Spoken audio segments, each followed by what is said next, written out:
Sistem akuntansi penjualan tunai dan penerimaan kas. Pengertian: penjualan tunai. Menurut Mulyadi, penjualan tunai dilakukan oleh perusahaan dengan mewajibkan pembeli melakukan pembayaran harga produk terlebih dahulu, sebelum produk diserahkan oleh perusahaan kepada pembeli. Setelah uang diterima oleh perusahaan, maka produk kemudian diserahkan kepada pembeli dan transaksi penjualan tunai kemudian dicatat oleh perusahaan. Penerimaan kas. Kas secara umum dapat dikatakan sebagai uang tunai. Namun, dalam pengertian yang lebih luas, kas diartikan sebagai segala sesuatu yang dapat digunakan sebagai alat tukar yang dapat diterima oleh bank pada nilai nominalnya. Beberapa hal terkait transaksi penerimaan kas adalah menyajikan nilai nominal, menyajikan tanggal transaksi, sumber penerimaan transaksi, dan ringkasan keterangan terkait transaksi yang bersangkutan. Fungsi yang terkait. Di sini ada fungsi terkait penjualan tunai dan penerimaan kas. Yang pertama ada fungsi penjualan, yang kedua ada fungsi kas, yang ketiga ada fungsi gudang, dan yang keempat ada fungsi pengiriman, lalu yang terakhir ada fungsi akuntansi. Dokumen yang digunakan.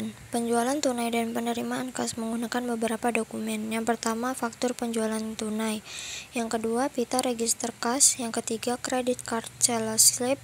Yang keempat, bill of lading. Yang kelima, faktur penjualan COD. Yang keenam, bukti sektor bank. Yang ketujuh, rekap harga pokok penjualan.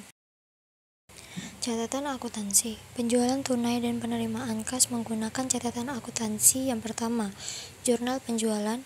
Yang kedua, jurnal penerimaan kas.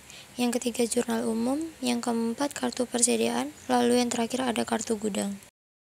Pembahasan berikutnya yaitu bagan alir atau flowchart dan dokumen-dokumen sistem penerimaan kas dari over-the-counter sale. Yang pertama ada bagian prosedur order penjualan, lalu yang kedua ada prosedur bagian penerimaan kas dari pembeli, lalu yang ketiga ada bagian gudang, lalu yang keempat ada bagian pengiriman, lalu yang kelima ada prosedur bagian jurnal, lalu yang keenam atau yang terakhir adalah prosedur bagian kartu persediaan. Lalu selanjutnya kita masuk ke dokumen yang digunakan.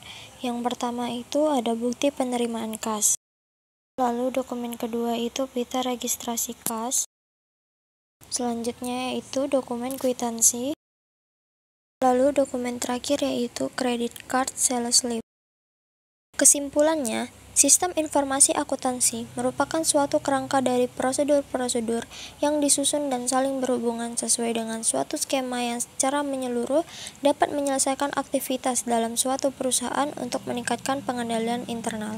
Fungsi sistem sangat penting sekali bagi perusahaan karena fungsi sistem dapat menentukan hasil dari pelaksanaan kegiatan, mengikuti jalannya perusahaan, melaksanakan suatu kegiatan perusahaan, dan memudahkan penyusunan rencana kegiatan. Sistem akuntansi penjualan tunai dan penerimaan kas adalah prosedur pencatatan dan pengelolaan transaksi penjualan tunai serta penerimaan kas dari penjualan tersebut.